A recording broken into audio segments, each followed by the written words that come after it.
It's not some science fantasy effect from 2001. This electronic display, emanating from Australia's largest computer, is a picture of the condition, past, present and future of planet Earth. The program was originally devised by a scientist working from the Massachusetts Institute of Technology, J. Forrester.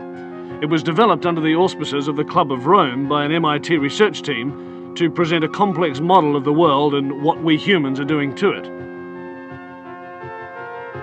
The program, called World 1, doesn't pretend to be a precise forecast.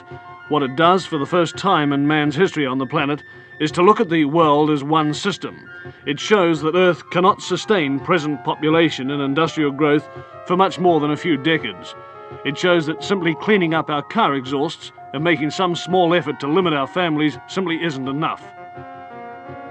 It's like an electronic guided tour of our global behaviour since 1900 and where that behaviour will lead us.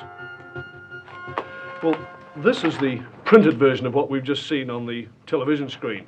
And what looks at first to be just a maze of computer characteristics is really a system of very simple graphs which project what's going to happen to the planet over the next 150 years if we don't do something drastic to stop it. Down the left-hand side of the graph is the date, 1900, 1940, 1980, 2020, right down to 2060. Now, each of these lines of letters represents a curve showing some aspect of the condition of the planet. The further out this way they go, the greater that figure is. The further this way, the less. For example, P represents population. So here it is at 1900, and then it comes up to 1940, it starts to take off. Here we are at 1980, up to the turn of the century, and then it starts to peter off. Let's now have a look at this next curve, the Q curve, which is the quality of life. And this is represented by, for example, the amount of space people have, the amount of money they have to spend, the amount of food they have to eat. Now, it increases rapidly up to 1940, but from 1940 on, the quality of life diminishes.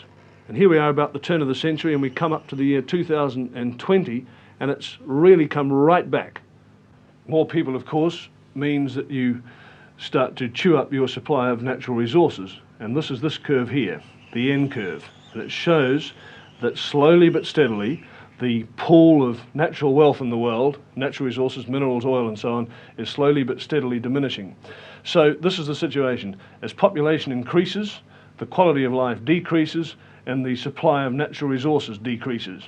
But have a look at this curve here. This is called the Z curve, and it represents pollution.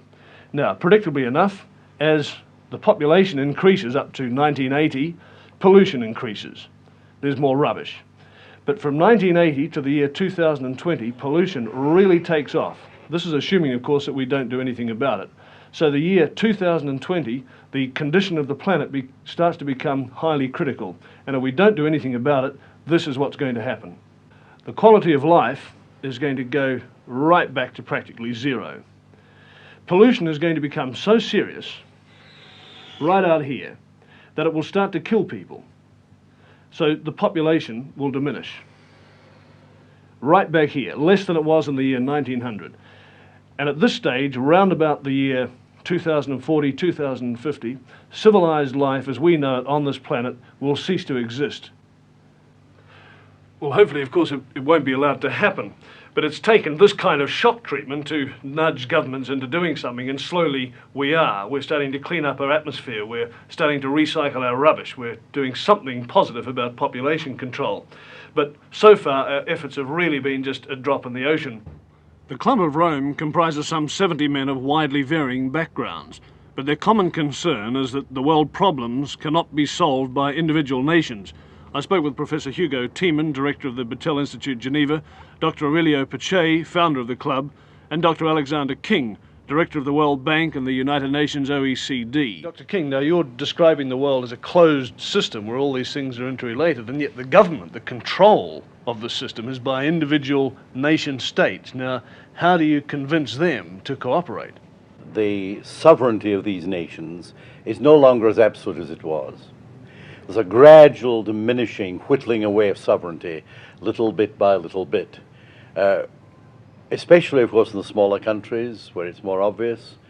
But the bigger countries have to do a good deal of this by agreeing to international arrangements for the law of the seas, or for the limits of fishing, or for control of the wavelengths in radio, and 101 other things.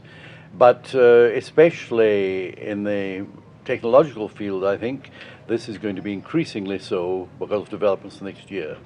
I was at an important meeting in Washington a couple of weeks ago, and Peterson, the former Secretary of Commerce, was saying the same thing from an economic point of view, that the general world economic situation, the interdependence of countries on their food and fuels and so on, is leading to an interdependence which has seeds of draining away of sovereignty within it.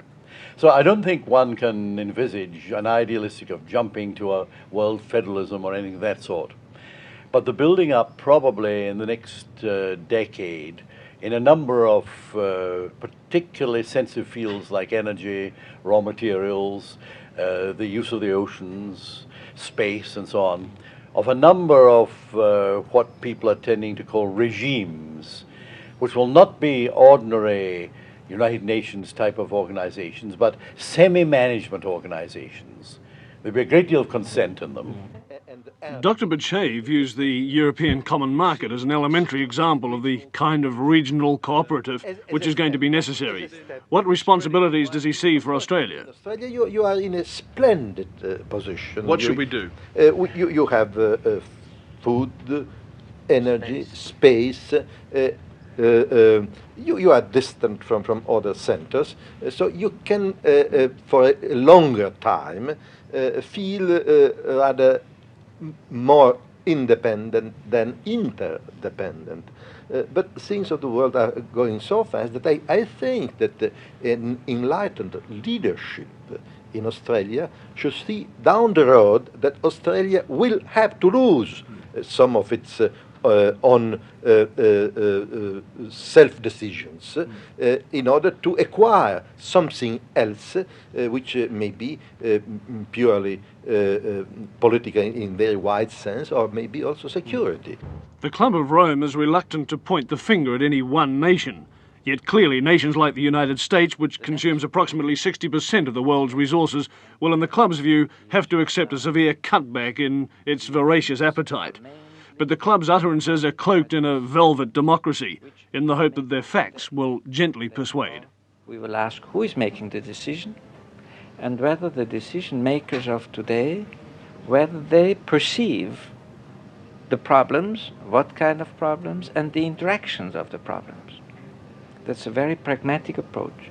Has the time come, Dr. King, when we're going to have to say we can no longer entrust our resources and the exploitation of those resources to private enterprise? Has the time come when governments will simply have to take more control?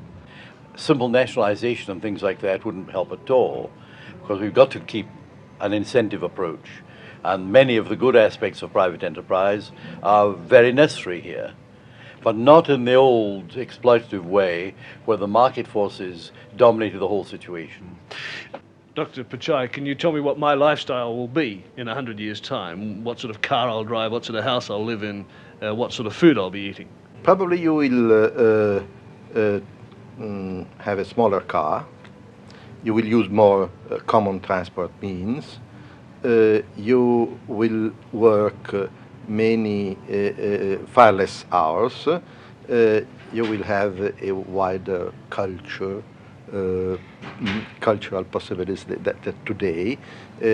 You will not be so much pressed by immediate needs, because through technology, organization of the markets, the basic needs will be taken care of.